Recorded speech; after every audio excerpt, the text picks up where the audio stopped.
최근 일본에서 대대적으로 보도된 중국 스파이 사건이 이상하게 돌아가고 있습니다. 최근 중국에서 일본인 스파이가 계속 체포되고 재판을 받는 사건이 터지던 와중에 황당한 사건이 발생했습니다. 지난 15일 일본 공안경찰의 긴급 발표에 이어서 대대적으로 언론 보도가 이어지면서 너무 많이 나갔다는 지적이 나오고 있습니다. 단 이틀 만에 상황이 급진전하고 있어서 일본인들조차 어리둥절하게 만들고 있습니다. 지난 15일 일본 경시청 공안부의 긴급 발표로 일본 사회가 발칵 뒤집어졌습니다.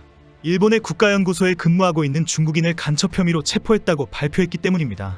공안경찰은 이바라키 현스쿠바시에 있는 국립산업과학기술연구소의 선임연구원인 중국인이 주요 연구 데이터를 중국 기업으로 유출시키다가 발각되었다는 내용입니다.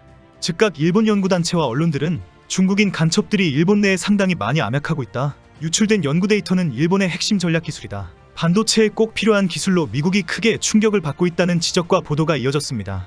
언론에서 이 용의자는 2002년부터 일본 연구소에 있었다. 불소는 반도체와 관련이 있어 군사용으로 사용할 수 있는 기술이다라고 보도하면서 유출 기술에 대한 최악의 경고까지 나왔습니다. 이 보도로 중국인 스파이가 2002년부터 일본 연구소에 위장 취업해서 20년 이상 반도체 핵심 기술을 꾸준히 빼돌렸다로 모두 믿게 되는 엄청난 사태가 되어버렸습니다.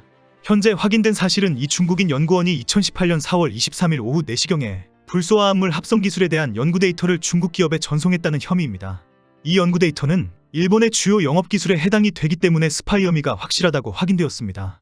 용의자인 중국인 선임연구원은 지구온난화와 지구 환경 변화의 주범으로 여겨지는 프레온가스에 대한 대책을 30년 동안 연구를 수행해온 불소화합물 전문 연구원입니다. 프레온가스는 염화불화탄소로서 오존층을 파괴하는 주요 원인이 되기 때문에 기업이나 국가의 가장 중요한 연구과제입니다. 이렇게 경시청의 공식 발표와 과학계의 증언으로 일본 사회도 발칵 뒤집어졌습니다. 일본 내 SNS에도 온갖 음모론이 확산될 정도로 트래픽이 과도하게 쏟아졌습니다. 잠깐 특별기간 동안 제공해드리는 제휴 영상을 안내해드립니다. 네이버 쇼핑 1위를 기록한 최고의 산삼 상품을 국내 최저가로 드리는 제휴를 진행 중에 있습니다. 산삼의 아버지라고 불리는 안원식 박사의 30년 연구 개발로 만들어진 천종산삼과 99% 동일한 DNA를 가진 배양복제 백진삼입니다. 산삼에 관한 정보와 함께 추천드리는 영상을 참고하시면 반드시 구매하시게 될 것입니다. 국내 최저가의 특별기간을 놓치지 마시기 바랍니다. 문제는 이 염화불화탄소 연구가 반도체나 군사용으로 활용될 수 있고 이 기술을 빼가게 되면 중국은 최첨단 반도체 개발의 핵심 기술을 손에 쥐게 된다는 주장과 경고가 사실과 전혀 다르다는 것입니다. 결국 일부 과학자와 언론들이 적극적으로 현재 언론에 보도되고 있는 지적은 상당 부분 과장된 것이고 사실과 전혀 다른 엉뚱한 주장들이다라고 비판하고 나섰습니다. 잘못된 정보를 쏟아내는 언론과 산업 스파이 소설에 흥분하고 있는 일본인들에게도 강력한 비판을 가했습니다. 과학이나 기술을 전혀 이해하지 못하는 기자들이 오로지 자극적인 기사를 작성하는 데에 재미를 들인 결과이다. 이렇게 보도가 되도록 한 책임은 과학에 대한 이해력이 떨어지는 수사관들이 조장한 것이다. 일개 연구원이 단 한 번의 메일을 보낸 것으로 졸지의 최악의 산업 스파이가 되어버렸다. 이런 일방적이고 무식한 보도와 여론은 일본을 부끄럽게 만들 것이다. 냉정을 되찾고 분명한 사실만 확인해야 한다. 일본의 유력 인터넷 언론인 재팬 비즈니스 프레스도 오늘자 기사에서 중국인 연구원의 간첩 혐의 소동 때문에 일본의 언론과 여론의 윤리가 시험대에 올랐다고 지적했습니다. 정확한 사실은 이 중국인 연구원은 연구팀의 50여 명 연구원 중에 한 명의 연구원이고 핵심 연구원이거나 매니저 역할을 맡고 있지 않다는 것입니다. 그동안 이 중국인 연구원은 여러 명의 일본인 연구원들과 함께 실험실에서 근무했고 많은 연구 결과를 발표해왔습니다. 그동안 이 중국인 연구원이 30년 가까이 연구해온 분야는 반도체나 군사용과는 아무런 관련이 없는 화학 실험 관련이라고 확인이 되었습니다. 그리고 지금 이 용의자가 체포된 이유는 단 하나, 2018년 4월 13일 오후 4시에 일부 연구 데이터가 포함된 이메일을 중국 기업에 전송했다는 것뿐입니다. 특히 그 이메일을 일본의 국립연구소 계정 이메일을 사용했다고 합니다. 이런 비판에 대해 일본의 공안경찰은 우리는 20년 암약한 산업 스파이라는 표현을 사용하지 않았다고 해명했습니다. 다만 이메일을 중국 기업에 보냈다거나 실험실에서 20년 근무했다는 발표만 했다고 밝히고 있습니다. 몇 년이 지나서 연구소가 이 중국인을 일본 공안에 고발하게 된 것은 5년 전에 보낸 이메일에 연구소의 연구 데이터가 포함되어 있다는 이유 때문입니다. 현재 알려지기로는 그 연구 데이터에는 특허 출원을 하려고 준비하다가 이미 5년 전에 중국에서 일부 내용이 공개되어 있다는 사실을 알면서 확인된 데이터입니다. 현재 일부 언론은 국립연구소가 특허 출원 때를 놓치면서 중국인에게 화풀이를 한 것이 아닌지 의심스럽다는 지적을 받는 이유입니다. 이 중국인 연구원은 현재 나는 스파이 행위를 하지 않았다? 전혀 모르는 일이라고 혐의를 부인하고 있다고 합니다. 그럼에도 불구하고 이미 이 중국인 연구원은 20년 이상 일본에서 암약한 산업 스파이가 되어 있습니다. 사실 여부와 관계없이 현재 많은 일본인들은 상당히 흥분되어 있는 상황입니다. 이런 와중에 일본에서는 일본 정부 내에 중국 스파이가 있다는 폭로가 큰 화제가 되고 있습니다. 최근에는 6년간 중국에서 간첩 혐의로 수감 생활을 한 일본인 스즈키 에이지의 증언과 출판물에서 주장한 내용입니다. 스즈키는 일본 공안 수사국의 간첩으로 인정받아서 중국에서 2279일간 구금이 되었습니다. 출판된 책에서 스즈키는 일본 공안 수사국에 중국 스파이가 있다고 폭로했기 때문입니다.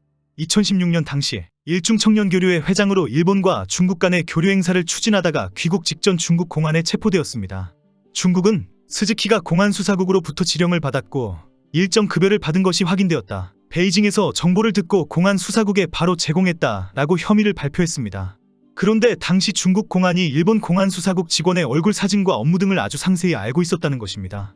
스즈키와 공안 수사국 직원 간의 접촉과 혐의를 증명하는 과정에서 중국 공안이 제시하면서 추궁했다는 것입니다. 최근 출소 이후 일본에 귀국한 스즈키는 일본 공안 조사국에 중국 스파이가 여러 명이 있다는 것을 확신한다고 폭로하는 이유입니다. 일본 내에서는 정부뿐 아니라 정당 내에도 친중 스파이가 가득 있다고 인정할 정도입니다.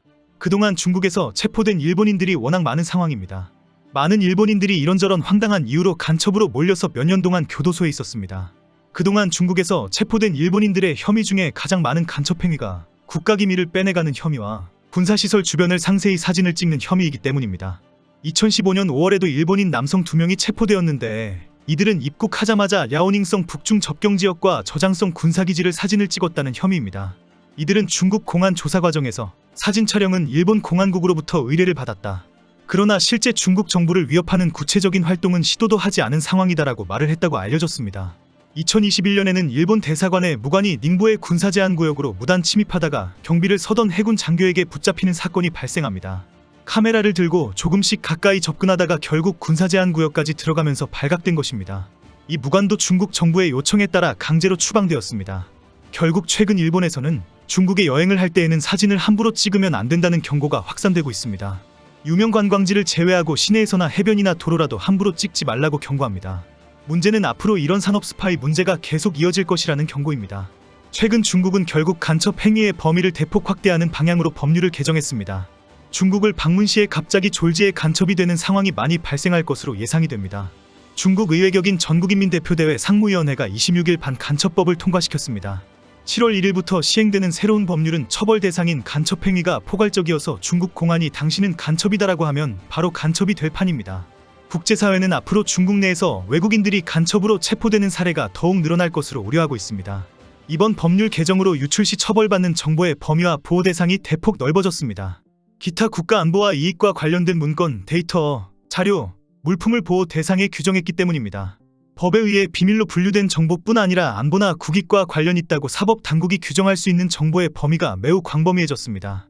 결국 중국 공안이 임의대로 이것은 국가안보와 관련이 있다고 결정 내리면 바로 간첩이 되는 상황입니다. 중국이 이렇게 나오면서 일본도 그냥 있으면 안 된다고 분노가 넘치는 가운데 이번 사건이 터졌습니다.